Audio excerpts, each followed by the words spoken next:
Another nursing drug study ang alay ko sa'yo for today because we are going to discuss proton pump inhibitor. If you want to know more about that, stay tuned.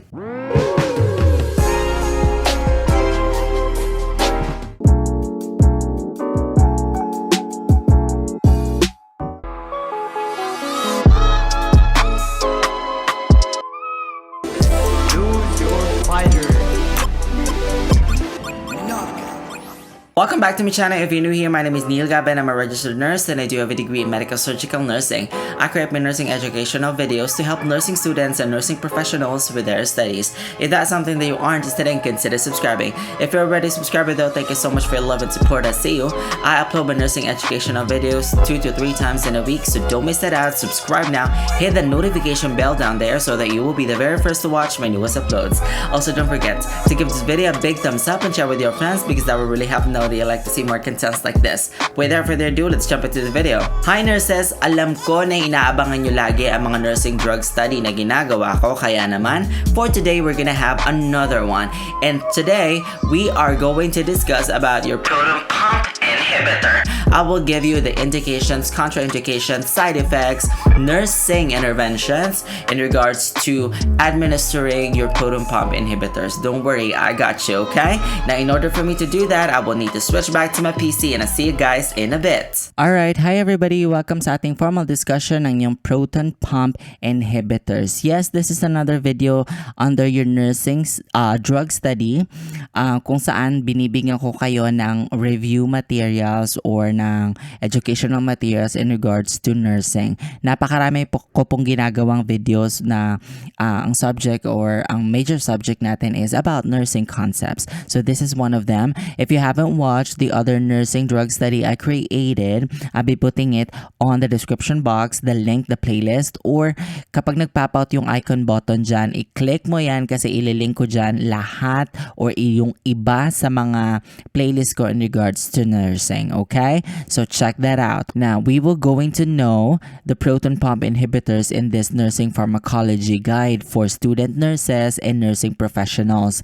We are gonna learn about proton pump inhibitors, its uses, and the nursing considerations for patients using them. The gastric acid pump or proton pump inhibitors suppresses gastric acid secretions by specifically inhibiting the hydrogen potassium adenosine triphosphate enzyme system on the secretory surface of the gastric parietal cells. Mamaya mas lalo nating tatalakayin yan. So handa ka na ba? Let's begin. Alright, so here's our objective for today's discussion. We're gonna have the classification, generic, brand name, route, and dose of administration of your proton pump inhibitor, the mechanism of action, indications, contraindications, adverse effects, and of course, nursing responsibilities. So let's begin. First up, we have your classification, generic, and brand name, and also your route and dose of administration. Alright, so pretty straightforward ito you guys. Pasimplihin natin ang buhay natin. Classification, proton pump inhibitors. Generic name, ito po yung mga available. Dexlansoprazole, esomeprazole, lansoprazole, omeprazole, which is basically the most common and well-known, pantoprazole, rabeprazole. Napansin mo yung mga ano nila, itong, wait lang ha, change ko lang. Napansin mo itong mga suffix nila, prazol, zol, prazol, prazol, prazol, prazol, prazol. Ayan makikita mo siya pag nakarinig ka ng prazol, malamang sa alamang yan ay yung proton pump inhibitors, okay? So, yun yung isa sa mga guide tip ko sa'yo, prazol, proton pump yan, okay? Now, brand name, ito po yung mga available natin sa market. You have your Capidex. Ito po siya respectively po ito yung katapat niya. Meron tayong Capidex, Nexium, Prevacid, Prilosec, Protonix, and Acifex. Okay? Now, let's talk about route and dose. Ito yung mga available na preparation niya. For packet, 2.5 milligrams, 10 milligrams. Suspension, 2 milligrams per ml. Tablet, delayed release, 20 milligram Prilosec. Over-the-counter, Omeprazole. Now, capsule delayed release, 10 milligrams, generic, 20 milligram Omeprazole, that's your generic omeprazole, 40 milligrams generic. Oral disintegrating tablets, you have your 20 milligram. Duodenal ulcer, 20 milligrams per orem. Now, sa frequency naman ng yung duodenal ulcer and dose, 20 milligrams per orem per day for 4 to 8 weeks. Safety and efficacy of omeprazole for maintenance treatment past 1 year is not established. Now, for Helicobacter pylori infection, sometimes doctors will administer 20 milligrams per orem Q12 for 10 days. For gastric ulcer naman, 40 milligrams per orem per day for 4 to 8 weeks. For GERD o yung gastroesophageal reflux disease, 20 milligrams per orem per day for 4 weeks. For erosive esophagitis, doctors sometimes prescribe 20 milligrams per orem per day for 4 to 8 weeks. Mapapansin mo yung yung duration niya is mostly or commonly 4 to 8 weeks. Now, this is for maintenance ng under ng erosive esophagitis. It's 20 milligrams per orem per day for up to 1 year. So matagal-tagal na gamutan ito. I hope malinaw yan. Proceed na tayo. Alright, for your mechanism of action, ano nga ba ang function ng iyong proton pump inhibitor? Alright, isa-isahin na natin to. Now, the desired actions of antacids are the following. Blocks the final step of acid production, lowering the acid levels in the stomach, inhibits the hydrogen potassium adenosine triphosphate enzyme system on the secretory surface of the gastric parietal cells. Alright, simple. How about the indication, nurses? Alright, let's discuss this. Treatment and maintenance of erosive esophagitis, treatment of heartburn associated with GERD. Okay. What else? Treatment of GERD, severe erosive esophagitis, duodenal ulcers, and pathologic hypersecretory condition. Treatment of gastric ulcer. Maintenance therapy for healing duodenal ulcers and esophagitis. In combination therapy for eradicating Helicobacter pylori infection. Approved for use in children for treatment of GERD, peptic ulcer, and Zollinger-Ellison syndrome. Alright, so once again, you guys, these are your indications for administering proton pump inhibitor. Make a screenshot that will really help you, memorize it. So I try to be visual here para meron kang clear presentation. Alright, let's proceed. Contraindications, nurses. Okay, first one is allergy. Of course, hindi mawawala yon. Now, these drugs are contraindicated in the presence of known allergy to either the drug or the drug components to prevent hypersensitivity reactions. Of course, matik yon. Next, pregnant or lactating women. Now, caution should be used in pregnant or lactating women because of the potential for adverse effects on the fetus or neonate. Yes, some proton pump inhibitors nga po, lalo kapag nagbubuntis o nagpapasusong nanay, ay pwedeng mag-pass through sa iyong placenta and you don't want that. So make sure na i-check mo kung buntis ba ang iyong pasyente o nagpapasuso, okay? Especially for female clients. Alright, patients 18 years old and below. Now, the safety and efficacy of these drugs have not been established for patients younger than 18 years of age, except for lansoprazole, which is the proton pump inhibitor of choice if one is needed for a child. Okay, ano yon? Lansoprazole is one proven to be safe for children. Alright?